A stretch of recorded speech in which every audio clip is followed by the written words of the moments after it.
구독 버튼을 눌러주세요. 그럼 오늘의 이야기를 함께 들어보시죠. 야, 너 오늘 도대체 언제 들어와서 밥할 거야? 내 시누이 식구들 다 왔는데 이 늙은이가 주방에서 기름 냄새라도 맡으란 말이냐?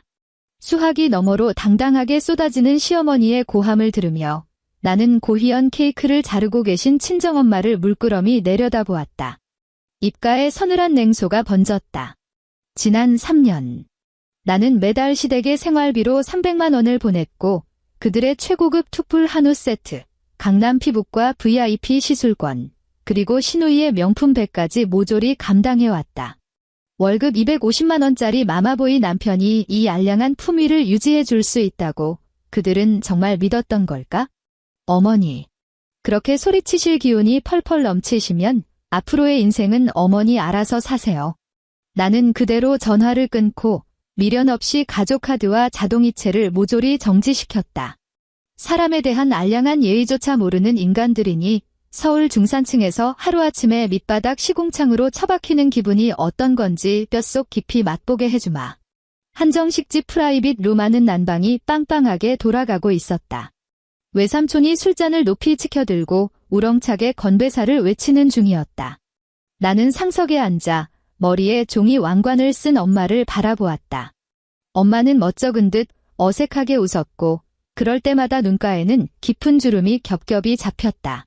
테이블보 위에 올려둔 스마트폰이 갑자기 부르르 떨리기 시작했다. 환해진 액정 화면 위로 시어머니라는 세 글자가 선명하게 떠올랐다. 나는 휴대폰을 집어들고 가차없이 수신 거부 버튼을 누른 뒤 화면을 바닥으로 뒤집어 놓았다. 하지만 3초도 채 지나지 않아 휴대폰은 다시 발작하듯 요란하게 진동했고 그 떨림의 도자기 숟가락까지 달그락거리며 미세한 파열음을 냈다. 내 옆에 앉아있던 남편 강도훈이 젓가락질을 멈추더니 내 휴대폰을 힐끗거리며 목소리를 한껏 낮췄다. 엄마 전화잖아. 왜 안 받아? 오늘 우리 엄마 칠순 잔치야. 나는 그의 눈을 똑바로 쳐다보며 대꾸했다. 휴대폰은 지독하게도 테이블 위를 올려댔고 결국 맞은편에 앉은 이모의 시선까지 끌어모았다. 나는 자리에서 일어나 휴대폰을 챙겨 들고 룸 밖으로 나갔다. 두툼한 카페 위에 깔린 복도, 유니폼을 입은 직원이 쟁반을 받쳐 들고 내 옆을 종종 걸음으로 스쳐 지나갔다. 나는 숨을 깊게 들이마신 후 통화 연결 버튼을 밀어 올렸다. 야. 전화가 연결되자마자 수화기 너머로 시어머니 이순자 여사의 날카로운 악다구니가 고막을 찢을 듯 터져나왔다. 어찌나 목소리가 큰지 나는 반사적으로 휴대폰을 귀에서 떼어내야 했다. 너 지금 어디 처박혀 있어? 지금 시간이 몇인데 아직도 안 기어 들어와서 저녁 준비를 안 해? 돼진 거야? 아니면 귀가 먹은 거야? 나는 휴대폰을 쥔 손에 힘을 주며 최대한 평온한 목소리를 유지하려 애썼다. 어머니, 제가 며칠 전부터 말씀드렸잖아요. 오늘 저희 친정엄마 고희연이라고요. 이쪽 한정식집에 예약해뒀다고 말씀드렸잖아요. 사돈어른 칠순 잔치, 시어머니는 콧방귀를 뀌더니 목소리를 한층 더 앙칼지게 높였다. 그게 우리랑 무슨 상관인데? 그건 내 친정 집구석 일이지. 시집온 딸녀는 출가외인이야. 시댁일이 무조건 영순이라고. 너는 그딴 기본 예의도 못 배웠니? 어머니. 입 닥치고 내 말 들어. 그녀는 내 말을 가차없이 싹둑 잘라버렸다. 미나가 김서방 데리고 친정에 왔어. 올케라는 년이 집구석을 비워두는 게 말이 돼? 당장 시장 가서 소갈비랑 물 좋은 생물갈치 사와. 미나가 내가 해주는 갈비찜이랑 명절 때 부치는 그 모둠전 먹고 싶단다. 2시간 안에 진수성찬으로 상 부러지게 차려놔. 알아들었어. 어머니. 오늘 저희 엄마 칠순입니다. 친척 어르신들 다 모여 계신데 제가 지금 중간에 빠져나가는 건 말도 안 되는 일이에요. 얘야, 김지윤. 너 미쳤어. 남의 집구석 일 때문에 시댁 식구들을 홀대해? 시댁 체면이라는 게 있는데 내가 이러고도 무사할 줄 알아? 당장 튀어와. 나는 더 이상 대꾸할 가치를 느끼지 못하고 통화 종료 버튼을 눌러버렸다. 화면이 곧바로 다시 번쩍거렸다. 나는 망설임 없이 그 번호를 수신 차단 목록에 쳐넣었다. 룸으로 돌아오니 테이블 분위기가 묘하게 가라앉아 있었다. 도훈은 똥 씹은 표정으로 스마트폰만 뚫어져라 쳐다보고 있었다. 자리에 앉는 나를 발견하자마자 그는 즉시 고개를 들이밀며 목이 기어가는 소리로 원망을 쏟아냈다.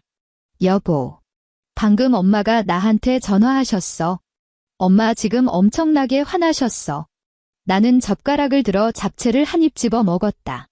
아무 대답도 하지 않았다. 도훈이 테이블 아래로 내 옷자락을 슬그머니 잡아당겼다. 자기야, 차라리 자기가 먼저 택시 타고 넘어가는 게 낫지 않을까? 엄마 성질 불같은 거 자기도 알잖아. 미나가 매제까지 데리고 모처럼 친정에 왔는데 집에서 손님 치레할 사람이 없는 건 좀 그렇잖아. 나는 여기 남아서 장모님 술잔 채워드리고 분위기 맞추고 있을게. 절대 자기 체면 깎이는 일 없게 잘할 테니까, 음식물을 씹던 턱관절이 딱 멈췄다. 나는 고개를 돌려 말끔하게 정장을 빼입고 내 옆에 앉아있는 이 남자를 빤히 쳐다보았다. 그는 너무나도 당연하다는 듯, 심지어 내 비위를 맞추려는 듯한 눈빛으로 나를 바라보고 있었다. 마치 자신이 기가 막히게 현명한 해결책을 제시했다는 듯이. 나는 이 최고급 한정식집을 예약하느라 내 반달치 월급을 고스란히 털어넣었다.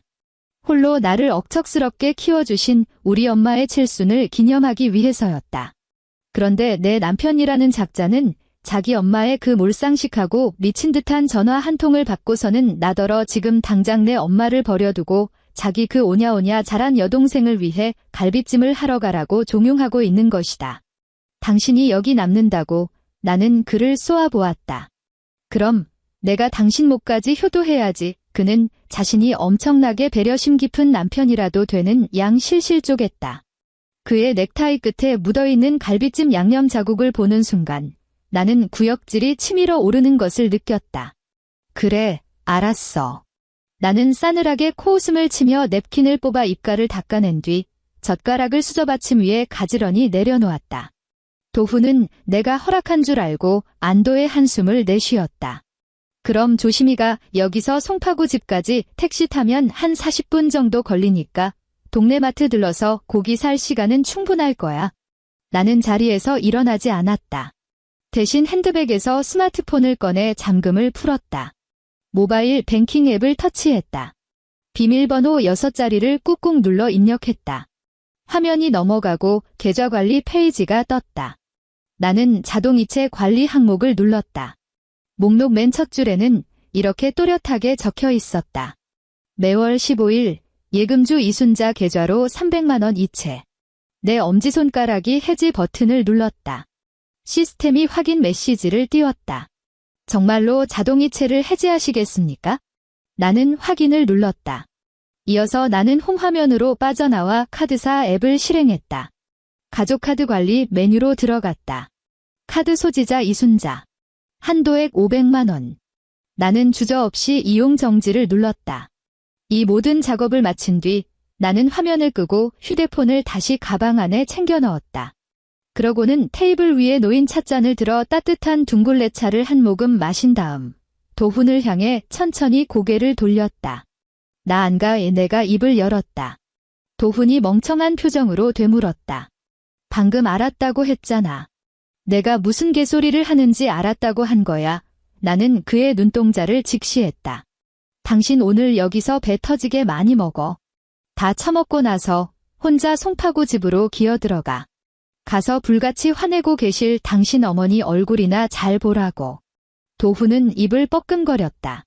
내가 방금 휴대폰으로 무슨 짓을 저질렀는지 전혀 눈치채지 못한 기색이었다. 그 후로 잔치가 끝날 때까지 나는 그 인간에게 단 한 번도 눈길을 주지 않았다. 다음 날 점심시간. 나는 회사 1층에 있는 카페에 앉아 샌드위치를 베어 물고 있었다. 스마트폰 액정이 미친 듯이 번쩍거렸다. 가족 카카오톡 단체방에서 기관총을 쏘듯 알림음이 쏟아지고 있었다. 나는 단체 카톡방을 열었다. 신우이 강민아가 음성 메시지를 연달아 3개나 날린 상태였다. 새언니, 지금 도대체 뭐 하는 짓이에요? 카드 대금 결제하는 거 깜빡했어요. 나 지금 백화점에서 결제하려고 기다리고 있단 말이에요. 매장 직원은 날 벌레 보듯 쳐다보고 뒤에 사람들 줄까지 서 있는데 창피해 죽겠다고요. 빨리 돈 안 보내요? 얘야, 김지윤. 꿀 먹은 벙어리야? 말 좀 해보라고. 언니 이거 일부러 이러는 거지? 뒤이어 사진 2장이 올라왔다. 하나는 백화점 명품관 결제 데스크 앞에 사람들이 줄 서 있는 사진이었고, 다른 하나는 카드 단말기에 거래 정지라는 붉은색 오류 메시지가 뜬 사진이었다. 나는 액정을 무심하게 바라보며 시원한 아이스 아메리카노를 쭉 빨아들였다. 곧바로 도훈의 전화가 걸려왔다. 나는 여유롭게 통화 버튼을 눌렀다. 여보, 너 지금 통화돼. 도훈의 목소리는 잔뜩 다급해 보였다. 수화기 너머로는 사무실에 타자 치는 소리가 들려왔다. 엄마가 방금 나한테 전화하셨어. 강남 피부과에서 시술 다 받고 결제하려는데 카드가 안 긁힌대.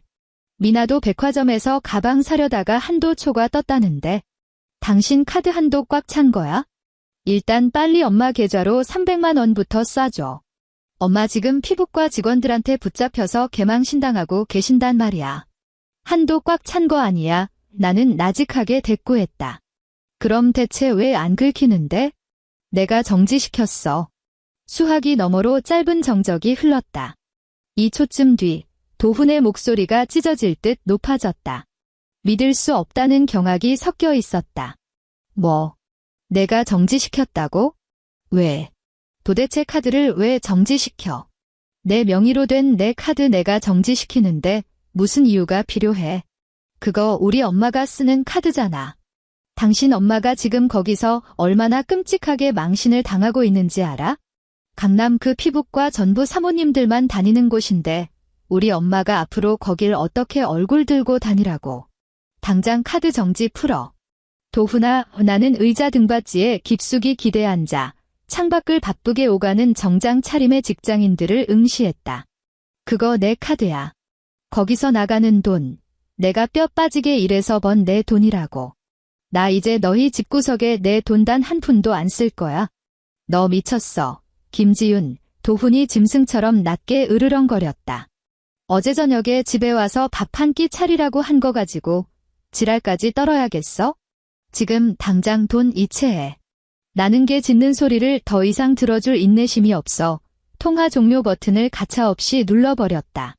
다시 카카오톡 단체방으로 화면을 전환했다. 미나가 여전히 따져 묻는 말과 느낌표를 도배하고 있었다. 나는 입력창을 터치하고 천천히 한 줄의 텍스트를 써 내려갔다. 앞으로 당신들 생활비와 모든 지출은 자랑스러운 당신들 아들과 오빠에게 청구하세요.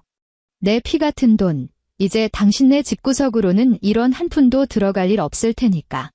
전송 버튼을 눌렀다. 그런 다음 화면 우측 상단의 톱니바퀴 아이콘을 누르고 스크롤을 맨 아래로 쭉 내렸다. 채팅방 나가기. 마침내 내 세상에 완벽한 평화가 찾아왔다. 저녁 8시. 나는 거실 러그 위에 앉아 텔레비전 뉴스를 시청하고 있었다. 현관 도어록에서 신경질적인 버튼음이 연달아 울리더니 쾅 하는 소리와 함께 현관문이 부서질 듯 열려 벽에 처박혔다. 도훈이 구겨진 와이셔츠 차림으로 씩씩거리며 쳐들어왔다. 그는 구두도 벗지 않은 채 거실 바닥을 짓밟으며 내 코앞까지 걸어왔다. 그의 가슴팍이 거칠게 오르내렸다. 그는 손에 꽉 쥔 스마트폰으로 나를 삿대질했다. 김지윤, 너 오늘 대체 왜 이 지랄병을 떠는 건데? 그가 악을 썼다.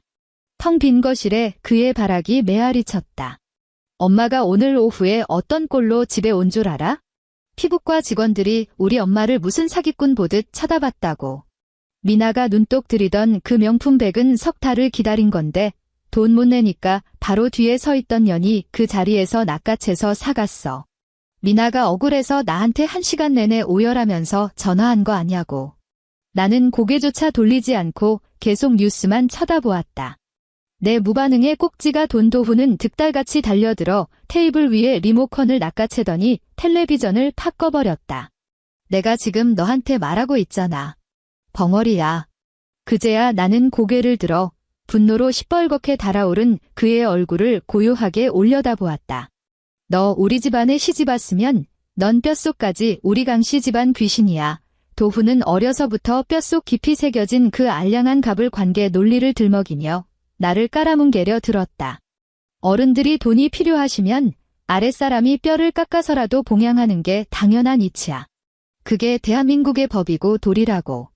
내가 어젯밤 엄마 태도에 불만이 있었어도 그렇지. 뒤로 나한테 조용히 말하면 될 걸 굳이 카드 정지 같은 이딴 치사하고 저열한 방식을 써야 했어? 어른을 밖에서 그 꼴로 개망신을 줘? 너한테는 며느리로서의 기본 도리라는 게 아예 없냐? 며느리로서의 기본 도리, 나는 그 말을 천천히 씹어뱉으며 피식 헛웃음을 터뜨렸다. 나는 자리에서 일어나 거실장 앞으로 걸어갔다. 맨 아래 서랍을 열고 그 안에서 두툼한 서류 봉투 하나를 꺼냈다. 나는 다시 소파 테이블로 돌아와 유리 상판 위로 그 봉투를 탁 소리가 나게 내던졌다. 열어봐. 도훈이 움찔하며 봉투를 쳐다보았지만 섣불리 손을 대지 못했다. 열어보라고 했어? 그는 머뭇거리며 손을 뻗어 봉투 안의 내용물을 쏟아냈다. 수십 장의 종이가 스테이플러로 찍혀있는 은행거래 내역서였다. 페이지마다 은행의 붉은 직인이 선명하게 찍혀 있었다. 이거 내 지난 2년치 급여 통장 거래 내역이야. 나는 맨 위 페이지에 찍힌 숫자 하나를 손가락으로 가리켰다. 강도훈. 내 눈으로 직접 확인해봐. 내 한 달 월급이 도대체 얼만지. 도훈의 시선이 종이에 꽂히는 순간 그의 안색이 파리하게 질렸다. 250만 원. 나는 친절하게 그 숫자를 소리내어 읽어주었다. 내가 2년 전 그 한직으로 밀려난 이후부터 내 월급은 단 한 번도 250만 원을 넘긴 적이 없어. 나는 빨간 펜을 뽑아들어 종이 위에 동그라미를 휙휙 쳤다. 지금 우리가 사는 이 송파구 아파트, 매달 나가는 주택담보대출 이자만 120만 원. 내가 허세 부리려고 영혼까지 끌어모아 할부로 뽑은 저 외제차, 한 달 차값이 80만 원. 거기다 아파트 관리비에 전기세, 수도세, 도시가스 요금 다 합치면 평균 40만 원. 나는 펜을 서류 위로 툭 던지고 얼음장 같은 눈으로 그를 쏘아보았다. 120 더하기 80 더하기 40. 총 240만 원. 내 그 알량한 250만 원짜리 월급에서 이 숨만 쉬어도 나가는 고정비를 떼고 나면 딱 10만 원 남아. 나는 그를 향해 한 걸음 다가서며 그의 눈동자를 올감했다. 강도훈. 내 눈 똑바로 보고 대답해. 넌 대체 무슨 돈으로 내 엄마를 봉양했다는 거지? 도훈의 목을대가 뻑뻑하게 움직였다. 그는 흠칫 뒤로 반걸음 물러서며 구차한 변명을 늘어놓으려 했다. 내가 지금은 부서가 이래서 그렇지 곧 승진만 하면 지금은 이래. 나는 그의 말을 무참히 잘라냈다. 내 엄마가 나한테 매달 생활비로 뜯어간 돈이 300만 원이야. 그것도 모자라 한도 500만 원짜리 가족카드까지 매달 한도 꽉꽉 채워 긁어댔지. 내 여동생은 시도 때도 없이 우리 집에 쳐들어와 내 최고급 화장품을 슬쩍 해가고 명품백 카드 할부 고지서는 죄다 이 집 주소로 날아오게 만들었어. 지난 3년 동안 너희 집구석이 내 등골에 빨대를 꽂고 쪽쪽 빨아간 돈이 가뿐히 1억 원을 넘어. 도훈의 낯빛은 시체처럼 하얗게 질렸다. 입만 붕어처럼 벙긋거릴 뿐 단 한마디도 온전한 문장을 뱉어내지 못했다. 입만 열면 나보고 강씨 집안 사람이라느니 아랫사람이 어른 모시는 게 도리라느니 훈계질을 해댔지. 나는 조소를 날렸다. 그래, 좋아. 내 엄마니까, 널 낳아준 친엄마니까. 오늘부터는 내 그 자랑스러운 강씨 집안의 든든한 장남인 내가 직접 봉양해. 내 통장에 남은 그 처량한 10만 원으로 강남 피부과에서 내 엄마 네일 케어라도 한 번 받게 해줄 수 있는지 내 두 눈으로 똑똑히 지켜볼 테니까. 나는 몸을 돌렸다. 거실 한가운데 넋이 나간 채 얼빠진 꼴로 서 있는 그를 내버려 두고 곧장 안방으로 들어가 문을 굳게 걸어 잠갔다. 나라는 거대한 링거줄이 뽑혀나간 직후 내 피 같은 돈으로 겹겹이 쌓아 올렸던 시댁의 그 헛된 허영과 품위는 내가 상상했던 것보다 훨씬 더 처참하고 빠르게 무너져 내렸다. 일주일 뒤 저녁. 샤워를 마치고 막 욕실을 나오는데 베란다 쪽에서 도훈이 무언가를 억누르며 악다구니를 쓰는 소리가 들려왔다. 샷시 문을 꽉 닫아두긴 했지만 고요한 여름밤이라 그 찌질한 언쟁 소리는 문틈을 타고 안방까지 고스란히 흘러들어왔다. 내가 내 자동차 보험료 내줄 돈이 어딨어. 강민아, 너 미쳤어?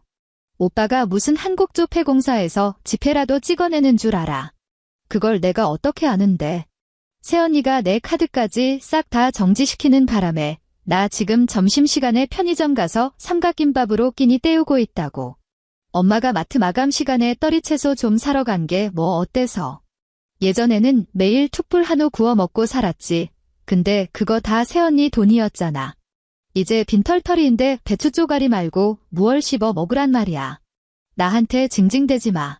내 그 찌질하고 무능한 남편 새끼한테 가서 돈 달라고 해. 끊어. 나는 수건으로 젖은 머리를 툭툭 털며 도훈이 이성을 잃고 전화를 끊어버린 뒤 베란다 세탁기를 신경질적으로 걷어차는 소리를 감상했다. 다음 날은 토요일이었다. 아침 9시.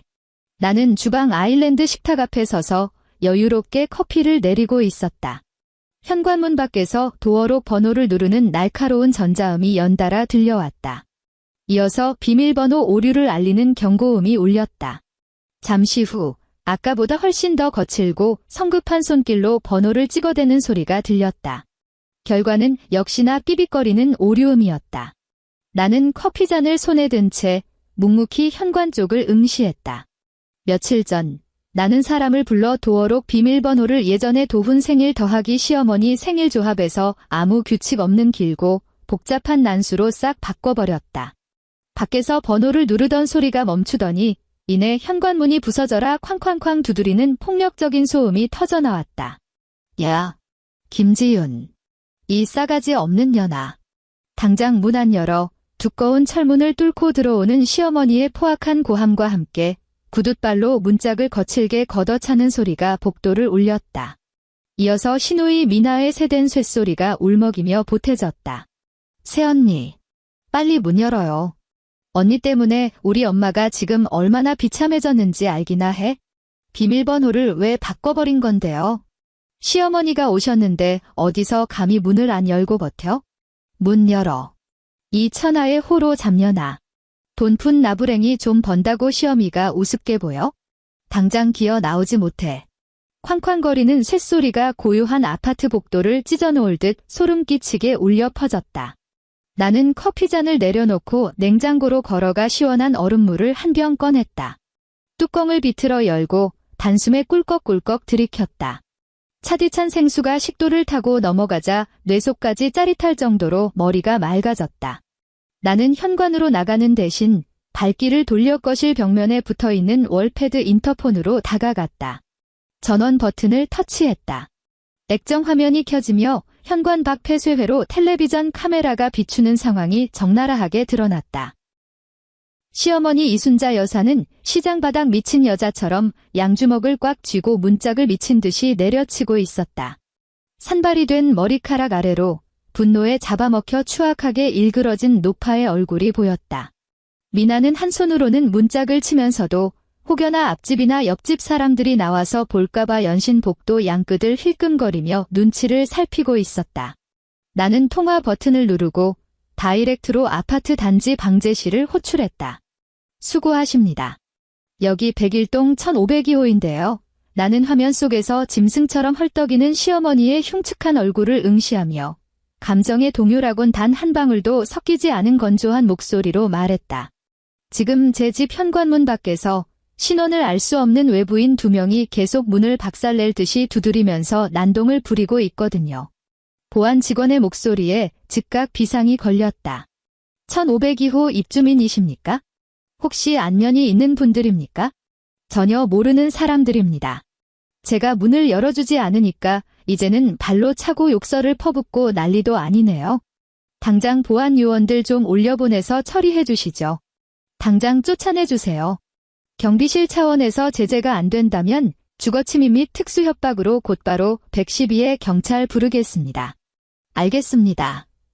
절대 현관문 열어주지 마시고 안에 대기해 주십시오. 순찰 중인 대원들 즉시 올려보내겠습니다. 전화를 끄는 나는 벽에 등을 기대고 팔짱을 낀 채 월패드 화면 속 라이브쇼를 감상했다. 3분도 채 지나지 않아 엘리베이터 문이 열렸다. 덩치가 산만한 제복 차림의 보안 요원 2명이 바쁘게 뛰어나왔다. 화면 속에서 보안 요원들이 여전히 문짝을 치고 있는 시어머니의 양팔을 제압했다. 시어머니는 처음엔 당황한 듯 멈칫하더니 이내 악에 받쳐 길길이 날뛰며 내 집 현관문을 손가락질하고 무언가 맹렬하게 저주를 퍼부어댔다. 하지만 육중한 방음용 방화문에 가로막혀 내 눈에는 그저 붕어처럼 입을 쩍쩍 벌려대는 우스꽝스러운 무성 영화처럼 보일 뿐이었다. 보안 요원들은 늙은 여자의 발악 따위는 가볍게 무시하고 양쪽에서 겨드랑이를 하나씩 꿰찬 채 그녀를 짐짝처럼 질질 끌고 엘리베이터 쪽으로 향했다. 그 험악한 꼴을 본 미나는 사색이 되어 뒷걸음질을 치더니 결국 쥐새끼처럼 보안 요원들의 뒤를 졸졸 따라 엘리베이터 안으로 꼬리를 말고 도망쳤다. 복도는 다시 쥐죽은 듯 평온해졌다. 나는 월패드 화면을 끄고 주방 아일랜드 식탁으로 돌아와 다 식어버린 반잔의 커피를 싱크대 배수구에 남김없이 쏟아버렸다. 이 난동이 벌어진 지 사흘째 되는 날, 화요일 늦은 오후. 퇴근 후 집에 돌아와 막 현관에서 구두를 벗는데 거실 소파에 시체처럼 널브러져 있는 도훈의 모습이 시야에 들어왔다. 그는 정작 마이조차 벗지 않은 상태였고 넥타이는 쥐어뜯은 듯 볼품없이 비뚤어져 있었다. 안색은 잿빛에 가깝게 시퍼렇게 죽어 있었다. 소파 테이블 위에는 서류 몇 장이 어지럽게 널브러져 있었다. 가까이 다가가 무심코 서류를 내려다보았다. 인터넷 등기소에서 떼온 부동산 등기부 등본 몇 장과 제1금 윤권 대출 상담 신청서였다.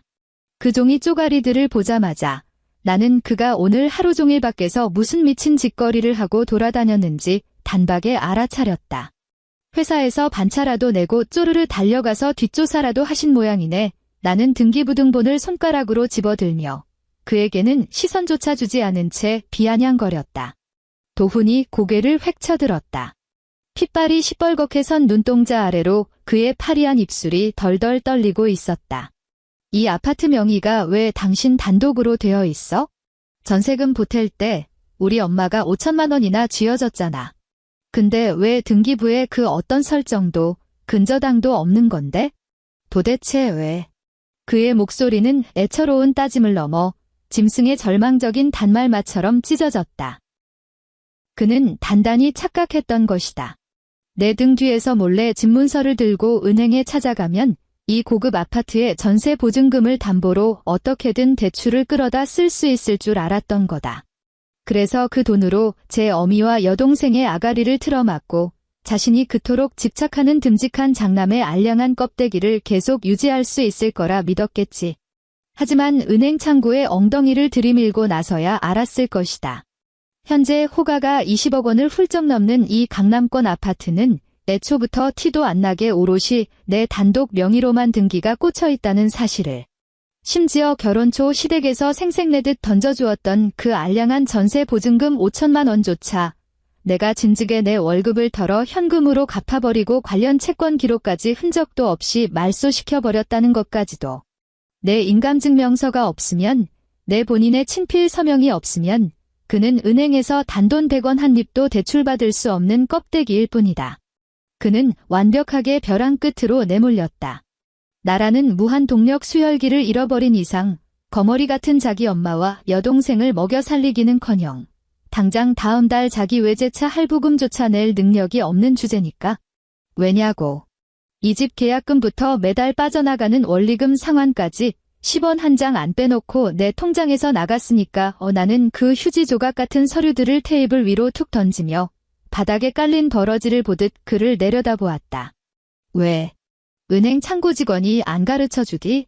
너 강도훈은 이 거대한 아파트에서 먼지 한 톨만큼의 지분도 없다는 거? 그 잔인한 팩트 폭력에 도훈의 낯짝에서 마지막 남은 핏기마저 증발해버렸다. 그가 갑자기 자리에서 용수철처럼 벌떡 일어섰다. 나는 그가 이성을 잃고 손찌검이라도 할 줄 알고 반사적으로 뒤로 반걸음 물러섰다. 하지만 그는 주먹을 휘두르지 않았다. 그의 양 무릎이 꺾이더니 이내 쿵 하는 육중한 파열음과 함께 그가 소파 테이블 앞에 시체처럼 무릎을 꿇고 고꾸라졌다. 딱딱한 원목마루에 무릎뼈가 부딪히는 소리가 섬뜩할 정도로 둔탁하게 거실을 울렸다. 여보 그의 목소리는 완전히 쉰소리로 변해 있었고 짐승이 낑낑대는 듯한 짙은 울음기가 배어 있었다. 그는 소파의 가죽 모서리를 두 손으로 부서져라 움켜쥐고 있었다. 지훈아 내가 다 잘못했어. 나는 한때 내 위에서 상전 노릇을 하며 갑질을 해대던 그 오만한 남자가 이제는 등뼈가 박살난 똥개 새끼처럼 내 발밑에 납작 엎드려 있는 꼴을 빙장처럼 차갑게 내려다보았다. 나 진짜 어떻게 해야 할지 모르겠어. 콧물과 눈물이 범벅이 되어 그의 턱을 타고 뚝뚝 떨어졌다. 그는 짐승처럼 고개를 치켜들고 세상에서 가장 비굴하고 애처로운 눈빛으로 나를 우러러보았다. 은행에선 대출 안 해준다고 쫓아내고 카드사에선 하루 종일 독촉 문자만 날아오고 엄마는 저쪽 낡은 빌라에서 당장 도시가스 요금 낼 돈도 없어서 쩔쩔매고 계시고 미나는 자동차 보험 만기돼서 차도 못 끈다고 나보고 무능한 새끼라고 매일같이 쌍욕을 퍼부어대고 그는 급기야 바닥을 기어와 내 바짓가단을 붙잡으려 손을 뻗었다. 나는 더러운 오물이라도 본 것처럼 치를 떨며 한 걸음 물러서서 그의 더러운 손길을 피했다. 지훈아, 내가 이렇게 싹싹 빌게. 제발 나 좀 살려줘. 그는 테이블 모서리에 이마를 찧어가며 울부짖었다. 우리 엄마가 노망이 나서 그래? 장모님 고희연 때 너한테 전화해서 난리친 것도 갈비찜 해오라고 폐악질 부린 것도 우리 집 현관문 부수고 행패 부린 것도 전부 다 엄마가 늙어서 살이 분별을 못해서 그런 거야. 나이 먹고 주책맞게 굴어서 그런 거니까 내가 넓은 마음으로 딱 한 번만 용서해주면 안 될까? 내 체면 좀 봐서 제발 카드 정지 좀 풀어줘. 가족카드 한도 쥐꼬리만큼만 열어줘도 내가 평생 당신한테 기어다닐게. 노망이 나셔. 나는 그 세 글자를 천천히 곱씹으며 이 상황이 미치도록 혐오스럽고 우스꽝스럽게 느껴졌다. 이 쓰레기 같은 남자의 머릿속에서는 그저 자기가 바닥에 무릎 한 번 꿇고 모든 죄악을 늙은 애미의 노망 핑계로 돌려버리면 지난 3년간 내 등골에서 뽑아먹은 피와 살, 내가 감내해야 했던 그 끔찍한 모멸감들이 전부 백지장처럼 세탁될 수 있다고 믿는 것이다. 콧물과 눈물로 얼룩진 그의 찌질한 낯짝을 내려다보고 있자니 내 안에서는 동정심이라는 감정이 단 한 톨도 피어오르지 않았다. 그저 바짝 타버린 쓰레기 소각장에 역겨운 죄를 보는 기분일 뿐. 나는 그 벌레 같은 인간을 지나쳐 걸음을 옮기려 했다. 그 순간 그가 바닥을 기어와 기어코 내 발목을 덥석 부여잡았다. 지훈. 나는 발걸음을 멈추고 고개를 숙였다. 콧물과 눈물 범벅이 된 그의 시뻘건 손가락이 내 홈웨어 바짓가단을 미친 듯이 틀어지고 있었다. 면 소재의 얇은 천이 기괴하게 일그러지며 발목 맨살에 찰싹 달라붙었고 그의 손에서 뿜어져 나오는 그 기분 나쁘고 끈적끈적한 체온이 고스란히 전해졌다. 이거 놔. 나는 얼음장처럼 차분하게 경고했다. 하지만 그는 소나귀의 힘을 풀지 않았다. 오히려 더욱 필사적으로 매달리며 아예 상반신 절반을 마루바닥에 질질 끈 채로 나를 우러러보았다. 지훈아, 너 이렇게까지 피도 눈물도 없는 여자 아니잖아. 그래도 명색이 내 어머니야. 우리 엄마가 진짜 길거리에 나앉는 꼴을 보고 싶어. 미나가 돈 없어서 시댁에서 소박 맞고 쫓겨나는 꼴을 봐야 속이 시원하겠냐고. 내가 이렇게 무릎 꿇고 빌잖아. 이 아파트 담보로 넣고 대출 아주 조금만, 진짜 티도 안 날 만큼만 뽑아서. 나는 쥐고 있지 않은 반대쪽 발을 가볍게 들어 올렸다. 그러고는 단단한 뒤꿈치로 내 발목을 쥐고 있는 그의 뼈마디 굵은 손등을 짓밟았다. 힘을 주어 찍어 누르지 않았다. 그저 내 전신의 무게를 그의 손등 위로 아주 느리고 우아하게 실어주었을 뿐이다. 도훈은 고통에 신음하며 반사적으로 손을 탁 놓았다.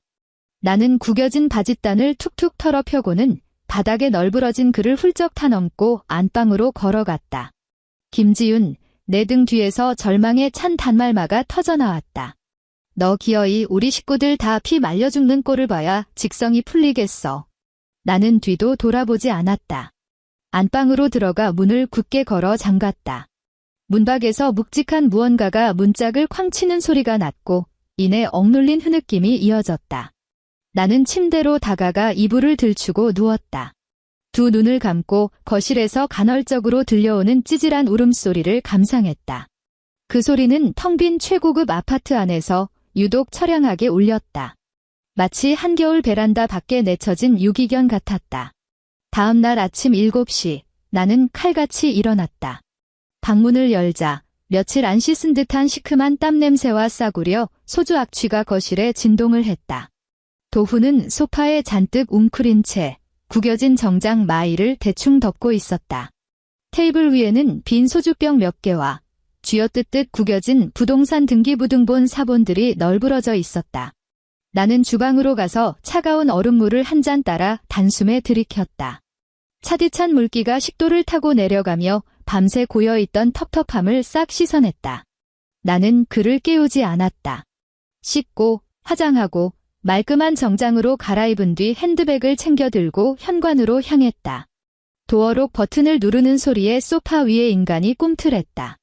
어디가 도훈의 목소리는 사포에 긁힌 것처럼 쇳소리가 났다. 출근. 나는 문을 활짝 열었다. 집 문제는? 너 오늘 안으로 당장 짐 안 빼면 오늘 밤 용달 불러서 내 물건 싹 다 복도에 내다 버릴 거야. 나는 복도 센서 등이 환하게 켜지는 것을 쳐다보며 못 박았다. 관리사무소에서 지정한 쓰레기 배출 구역이 딱 거기거든. 그 말을 끝으로 나는 밖으로 나와 문을 쾅 닫아버렸다. 모든 것을 제자리로 돌려놓는 과정에서 겪는 반발은 내 생각보다 훨씬 더 격렬했다.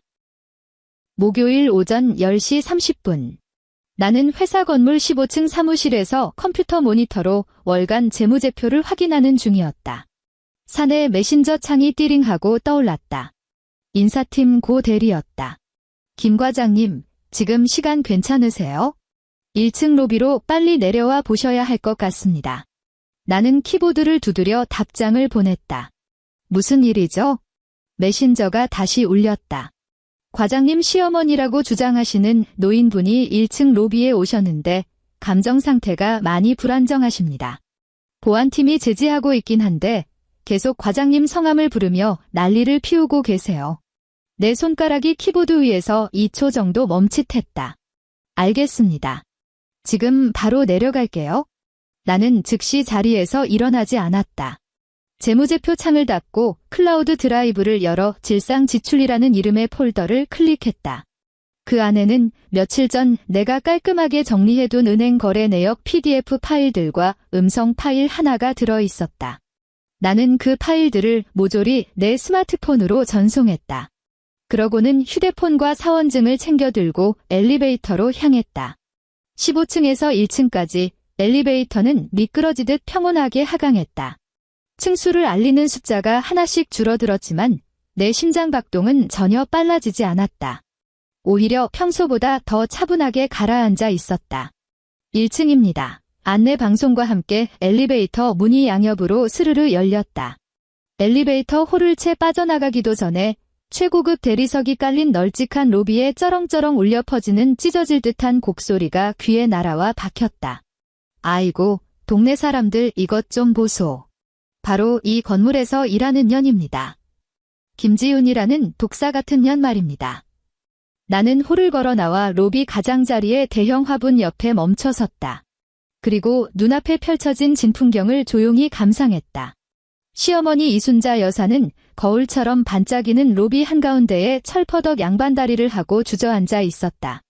오늘따라 요란한 핏빛 꽃무늬 블라우스를 입은 그녀는 산발을 한 채 양손으로 대리석 바닥을 미친 듯이 내리치고 있었다. 검은색 정장 유니폼을 입은 보안 요원 2명이 두어 걸음 떨어져 서서 난처한 표정으로 손을 뻗었다 걷었다 하며 어쩔 줄 몰라 하고 있었다. 한창 업무 시간이었지만 로비에는 오가는 직원들과 방문객들이 꽤 있었다. 사람들은 멀찍이 둥글게 원을 그리고 서서 걸음을 멈춘 채 수군거리며 구경 중이었다. 내 아들내미가 뼈 빠지게 돈 벌어다 먹여 살려놨더니 이 천하의 몹쓸 년이 그 돈을 싹 다 들고 튀어버렸어요. 시어미 입에 들어가는 밥통까지 싹 다 끊어버렸다고요. 구경꾼이 늘어나자 시어머니는 한층 더 신이 나서 목청을 높였다. 눈물 콧물로 얼굴이 범벅이었다. 집구석 비밀번호까지 싹 바꿔치기해서 이 늙은 시어미를 길바닥에 내쫓은 년입니다. 내가 70평생 살면서 이런 수모는 처음 겪소. 아이고 하늘도 무심하시지. 세상에 이딴 법이 어디 있단 말이오. 어르신, 일단 일어나시죠. 여긴 회사 업무 공간입니다. 보안 요원이 조심스레 그녀의 팔을 부축하려 했다. 어딜 만져. 시어머니는 요원의 손을 사납게 뿌리쳤다. 오늘 그 독한 년이 내 눈앞에 기어 내려와 무릎 꿇고 싹싹 빌 때까지, 내 카드 도로 내놓을 때까지 나 여기서 한 발짝도 못 움직여. 차라리 날 여기서 죽여라. 나는 그녀의 그 삼류막장 드라마 뺨치는 과장된 연기를 빤히 바라보며 휴대폰을 꺼내 사내 법무팀 최 변호사에게 전화를 걸었다. 최 변호사님, 재무팀 김지윤입니다. 지금 1층 로비에서 외부인 한 명이 저에 대한 허위 사실을 유포하며 회사 업무를 심각하게 방해하고 있습니다. 번거로우시겠지만 보안팀장님 대동해서 1층으로 좀 내려와 주시겠어요?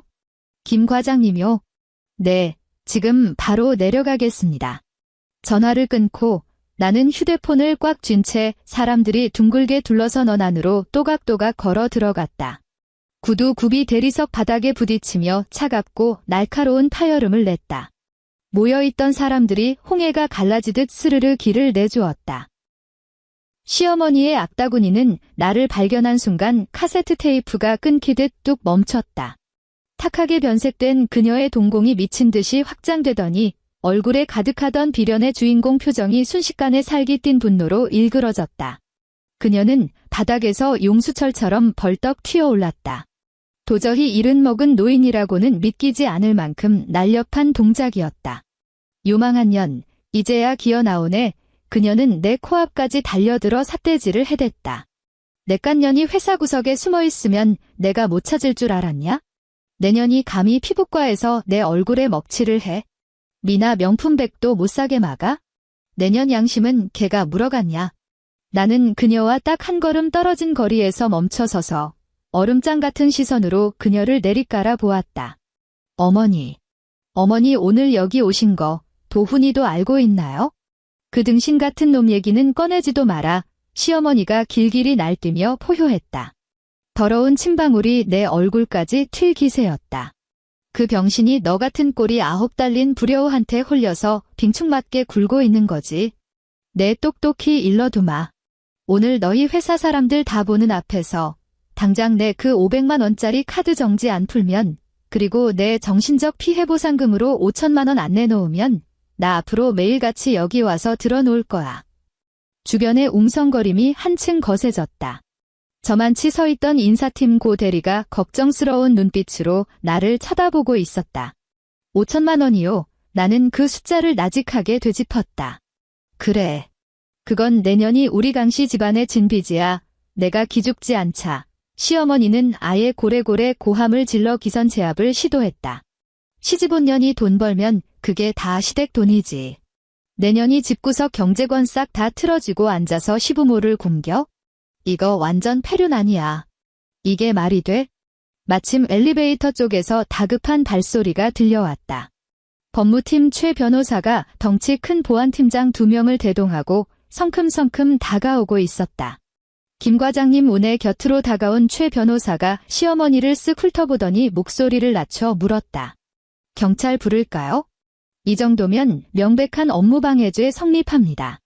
최 변호사님, 딱 1분만 기다려주세요. 나는 그를 향해 고개를 돌렸다. 나는 다시 시어머니를 똑바로 응시했다. 내 주변에 정장 입은 덩치들이 늘어나자 그녀의 맹렬하던 기세가 살짝 주춤했지만 여전히 턱을 빳빳하게 쳐들고 억울한 피해자 코스프레를 유지하고 있었다. 어머니께서 방금 제가 시부모를 굶기고 도훈이 돈을 싹 다 들고 튀었다고 하셨죠. 나는 손에 든 휴대폰을 번쩍 들어 올렸다. 어머니가 이 정도로 막 나오시니 저도 제 결백을 증명하기 위해 여기 계신 분들께 팩트를 좀 들려드려야겠네요. 나는 휴대폰 화면을 켜고 아까 준비해둔 음성 파일을 터치했다. 그리고 볼륨을 최대로 키운 뒤 재생 버튼을 눌렀다. 로비는 쥐죽은 듯 고요했고 스피커를 뚫고 나오는 소리는 모든 사람의 고막에 아주 선명하게 내리꽂혔다. 달그락거리는 식기 부딪히는 소리가 먼저 깔리더니 이내 시어머니 특유의 고막을 후벼 파는 그 표독스러운 쇳소리가 터져나왔다. 그건 내 친정 집구석 일이지. 시집 온 딸녀는 출가외인이야. 시댁일이 무조건 영순이라고. 너는 그딴 기본 예의도 못 배웠니? 시어머니의 낯빛이 흑빛으로 변했다. 설마 내가 통화 내용을 녹음까지 해뒀을 줄은 꿈에도 몰랐던 모양이다. 음성 파일은 자비 없이 계속 흘러나왔다. 미나가 김서방 데리고 친정에 왔어. 올케라는 년이 집구석을 비워두는 게 말이 돼? 당장 시장 가서 소갈비랑 물 좋은 생물갈치 사와. 얘야, 김지윤. 너 미쳤어. 남의 집구석 일 때문에 시댁 식구들을 홀대해? 시댁 체면이라는 게 있는데 내가 이러고도 무사할 줄 알아? 당장 튀어와. 녹음은 거기서 딱 끝났다. 구경하던 사람들 사이에서 웅성거리는 탄식이 터져나왔다. 조금 전까지만 해도 나를 독한 며느리로 몰아가던 시선들이 이제는 경멸과 혐오가 섞인 눈초리로 시어머니를 찔러대기 시작했다. 시어머니의 입술이 파르르 떨렸다. 그녀는 지지 않으려 발악하며 꽥소리를 질렀다. 그게 뭐 어때서? 내년이 며느리로서 시댁 와서 밥처하는 건 당연한 이치 아니냐. 그렇다고 내년이 내 카드 정지시키고 내 아들 재산 꿀꺽한 사실이 없어지진 않아. 나는 그 개소리에 대꾸조차 하지 않았다. 대신 휴대폰에서 또 다른 파일을 열었다. 수십 장의 은행 거래 내역을 길게 이어 붙인 이미지 파일이었다. 나는 그 화면을 최 변호사 쪽으로 쓱 돌려 보여주었다. 최 변호사님, 이거 지난 3년 동안 제 개인 계좌에서 여기 이 아주머니 명의의 계좌로 꼬박꼬박 송금된 은행 거래 내역입니다. 그리고 이 아주머니가 긁고 다니고 제가 전액 결제한 가족카드 소비 내역이고요. 번거로우시겠지만 맨 마지막 페이지에 있는 총합계 금액 좀 큰 소리로 읽어주시겠어요?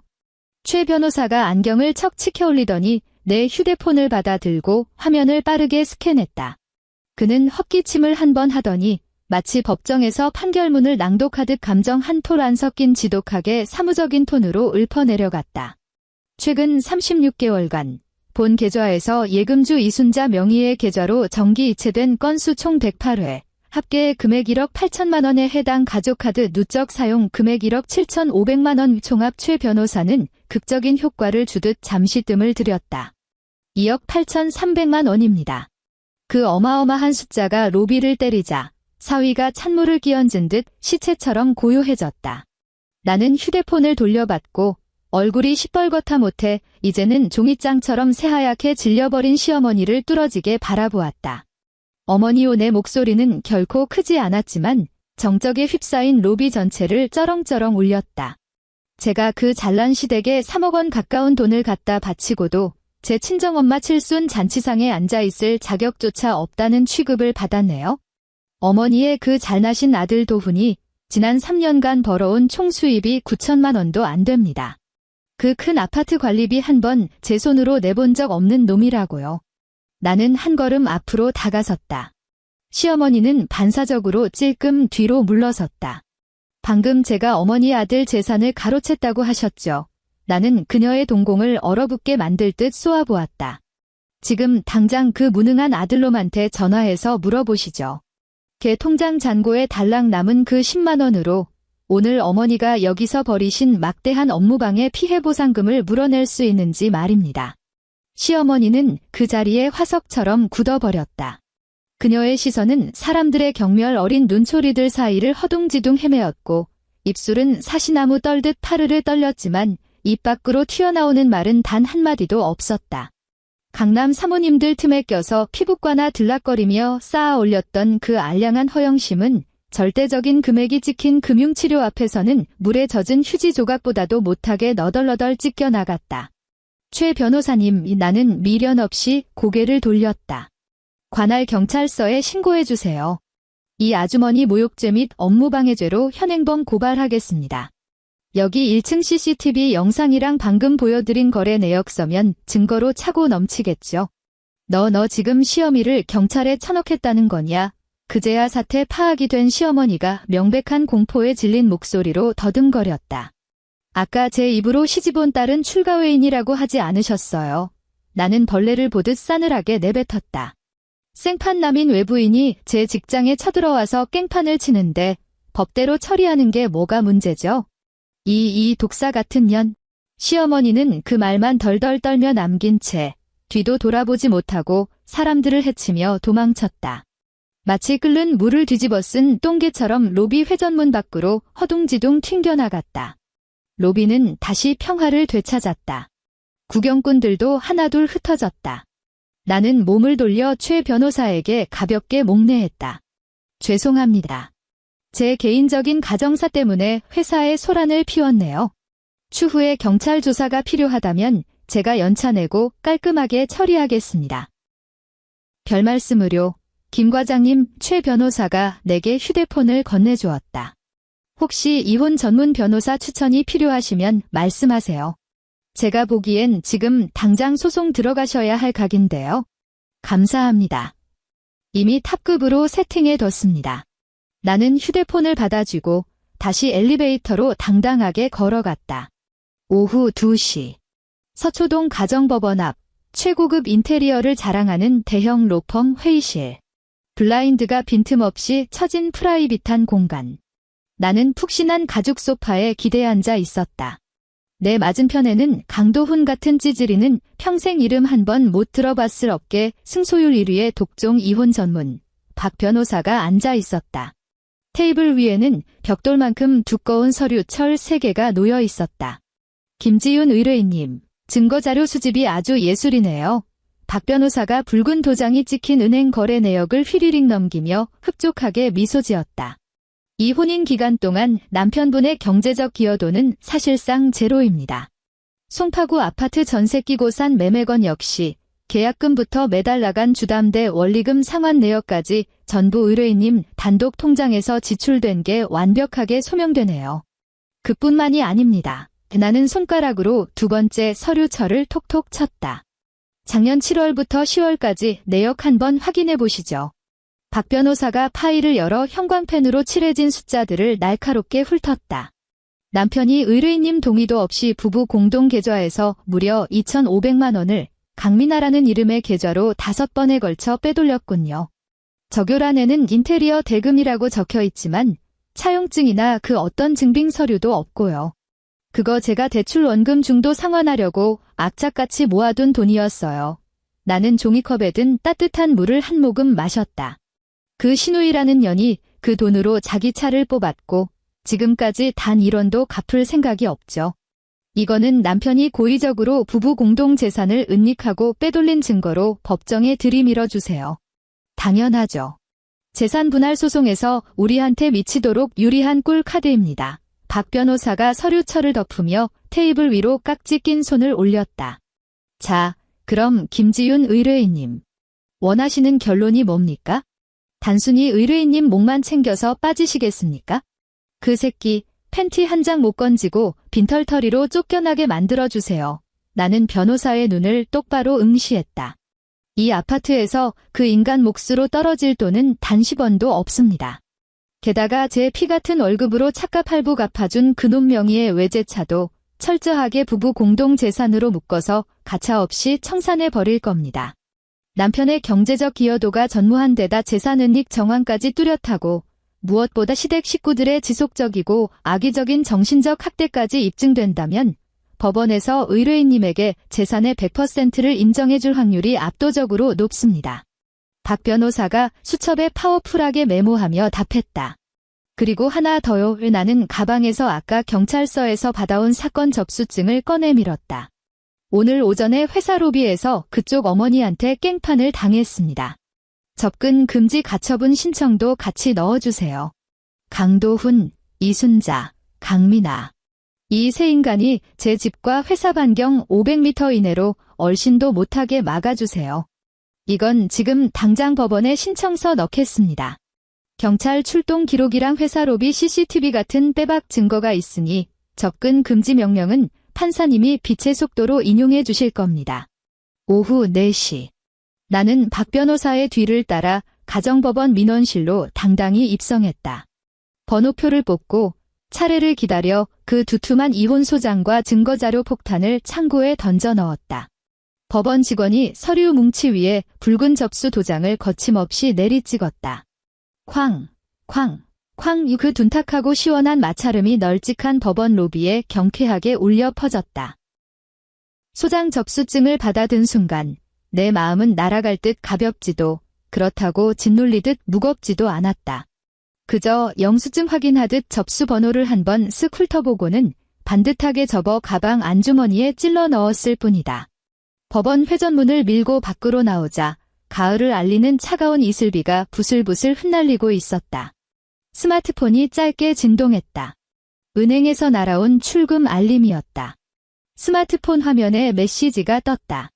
16시 5분, 변호사 선임 비용 결제가 완료되었습니다. 나는 액정을 톡 끄고 우산을 펼쳐들고 지하철역을 향해 경쾌하게 발걸음을 옮겼다. 그 후로 이어진 몇 달간의 소송전은 그야말로 일방적이고 자비 없는 도살극이었다.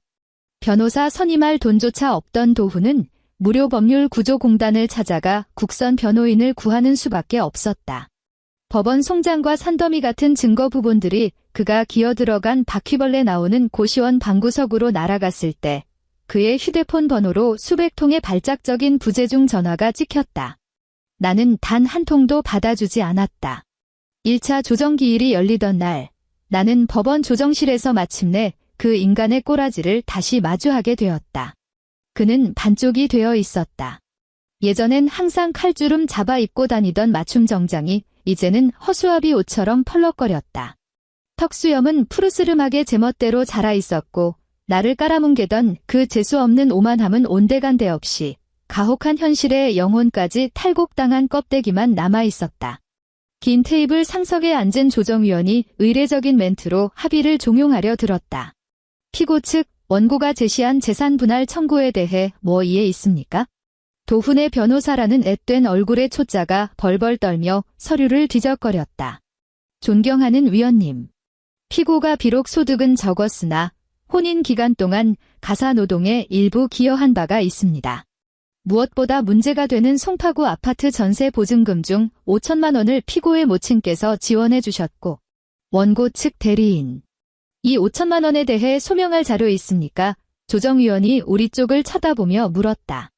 박 변호사는 코웃음을 치며 서류 가방에서 깔끔하게 제본된 문서를 꺼내 테이블 위로 미끄러뜨렸다. 위원님. 이건 원고가 혼인 2년 차의 피고 모친 이순자 씨의 계좌로 5천만 원을 일시불로 꽂아준 이체 확인증입니다. 통장 메모란에 전세 보증금 반환이라고 아주 또렷하게 찍혀 있죠. 박 변호사의 딕션은 아나운서처럼 정확하고 뼈를 때렸다. 원고는 이미 본인 피 같은 월급 모아서 진작에 그 돈 다 털어냈습니다. 고로 이 아파트의 피고 모친의 지분 따위는 먼지 한 톨만큼도 존재하지 않습니다. 도훈의 초짜 변호사는 벙찐 얼굴로 도훈을 쳐다보았다. 도훈은 고개를 처박은 채 바지 무릎팍만 쥐어뜯으며 꿀 먹은 벙어리가 되어 있었다. 그놈도 당연히 알고 있는 사실이었다. 그저 제 어미에게 주둥이 꾹 닫고 숨긴 채 우리 듬직한 장남이 돈 보태서 산 아파트라는 그 알량한 효자 코스프레를 즐겼을 뿐이니까? 거기다 더해 피고가 부부 공동재산을 친동생 강민아 씨에게 악의적으로 빼돌린 정황이 명백합니다. 차용증 쪼가리 하나 제출하지 못했으니 이 금액 역시 피고의 남은 재산 분할목에서 전액 삭감할 것을 강력히 주장하는 바입니다. 조정위원은 도훈의 처참한 재산 목록표를 쓱 훑어보더니 한심하다는 듯 깊은 한숨을 내쉬었다. 아직 할부금도 다 못 갚은 그 깡통 외제차를 빼고 나면 강도훈이라는 인간 명의로 된 남은 재산 따위는 세상 어디에도 없었으니까. 당연하게도 조정은 그 자리에서 결렬되었고 사건은 곧바로 정식 판결로 넘어갔다. 판결문은 내 생각보다 훨씬 더 스피디하게 날아왔다. 선고 결과가 나온 날 나는 회사 내 자리에서 법원이 보낸 두툼한 등기 우편을 뜯었다. 빳빳하고 건조한 종이 위에 찍힌 까만 글씨들은 너무나도 명쾌했다. 재판부는 우리가 들이민 증거를 100% 채택했다. 피고 강도훈은 혼인 기간 동안 가계 경제에 실질적인 기여를 한 바가 전혀 없으며 고의적인 재산 은닉 행위까지 인정된다. 따라서 송파구 아파트의 소유권은 온전히 원고 김지윤에게 귀속된다. 또한 피고 명의의 차량 역시 혼인 중 부부 공동자금으로 대출금이 납부되었으므로 청산 대상에 해당하며 피고는 원고에게 2,800만 원을 배상하라는 주문이었다. 판결문 맨 마지막 줄에는 이렇게 적혀 있었다. 원고와 피고는 이혼한다. 나는 그 깔끔한 승소 판결문을 다시 봉투에 집어넣고 서랍 깊숙이 자물쇠를 채웠다. 그러고는 아무 일 없었다는 듯 키보드를 두드리며 거래처 담당자에게 업무 메일을 보냈다. 내 인생에 우주가 뒤집히는 엄청난 변화는 일어나지 않았다. 그저 내 지난 3년의 삶을 지독하게 악취로 물들였던 막힌 하수구를 마침내 시원하게 뻥 뚫어버렸을 뿐이다. 도훈이 송파구 아파트에서 짐을 빼야 하는 데드라인은 판결이 확정된 바로 그 주 주말이었다. 나는 집구석에 얼씬도 하지 않았다.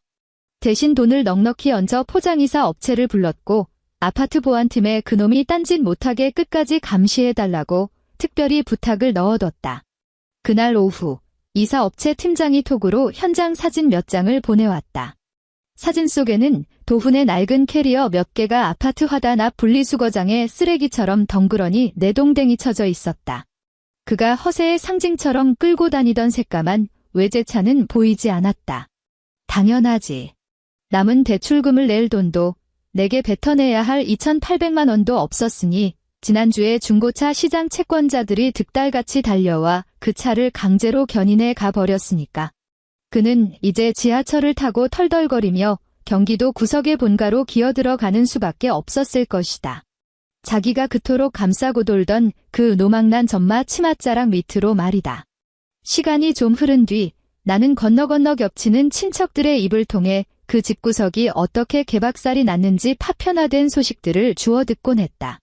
매달 꼬박꼬박 꽂히던 300만 원의 생활비와 한도 500만 원짜리 카드가 증발해버리자 시어머니가 사는 그 경기도 낡은 주택은 당장 한겨울 난방비조차 낼 돈이 없어 쩔쩔맨다고 했다. 입에 풀칠이라도 하고 도훈의 그 악성 신용대출 이자라도 메꾸기 위해 70 먹은 시어머니는 동네 낡은 식당 주방에 식기세척 알바를 하러 나간다고 들었다. 매일 기름때 찌든 시뻘건 고무대야 앞에 쪼그려 앉아 허리가 끊어질 듯한 고통에 시달린다고 했다. 그리고 미나. 내가 긁어준 그 명품백들 카드 할부가 뚝 끊기면서 연체 독촉장이 모조리 미나네 시댁 우편함으로 날아갔단다. 결국 미나 남편은 자기 마누라가 거액의 카드 빚을 숨기고 있었던 데다 지차 뽑을 돈마저 처가해서 사기쳐서 빼돌린 거란 사실을 다 알아버렸다고 했다. 지금 미나는 제 시어머니한테 하루가 멀다 하고 폭언을 들으며 지옥 같은 시집살이를 당하고 있다고 했다. 그 모든 이야기들을 전해 들으며 나는 그저 무미건조하게 넘겨버렸다.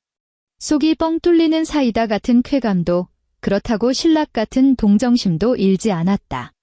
그저 남의 집 담벼락 밑에 파리가 들끓던 쓰레기 봉투를 구청 환경미화원이 마침내 싹 치워버린 걸 목격한 기분. 딱 그 정도였다. 11월 서울에 첫눈이 내렸다. 나는 파리행 항공편 1등석의 푹신한 시트에 앉아 있었다. 이번 출장은 우리 회사가 프랑스 브랜드를 인수합병하기 전 재무실사를 벌이기 위한 일정이었다. 기내는 엔진이 낮게 웅웅거리는 소리 외에는 완벽하게 고요했다. 승무원이 미소를 지으며 따뜻한 물 한 잔을 내 옆 테이블 위에 조심스레 올려두고 갔다. 나는 이륙 전 스마트폰을 비행기 탑승 모드로 바꾸기 위해 휴대폰을 집어들었다. 화면이 켜지자마자 모르는 번호로 장문의 문자 메시지 하나가 팝업처럼 훅 튀어올랐다. 이름표는 없었지만 그 찌루한 첫 문장만 봐도 발신자가 누구인지 단박에 알 수 있었다. 지훈아, 서울엔 눈이 와나 요새 밤마다 잠을 한숨도 못 자. 이 낡은 집 창문으로 바람이 너무 들이쳐서 엄마가 밤마다 허리 아프다고 우셔. 미나는 어제 매제한테 맞고 친정으로 도망쳐 왔는데 이 집에 덥고 잘 남는 이불 쪼가리 하나가 없다. 내가 진짜 내 잘못을 알아. 그날 밤 매일매일 후회하고 있어? 내가 조금이라도 날 용서해 줄 수 있다면 제발 우리 식구 살 길이라도 한 번만. 문자는 어찌나 긴지 화면에 다 담기지도 못하고 끝머리에 전체복이라는 파란색 작은 글씨가 달려 있었다. 나는 그것을 누르지 않았다.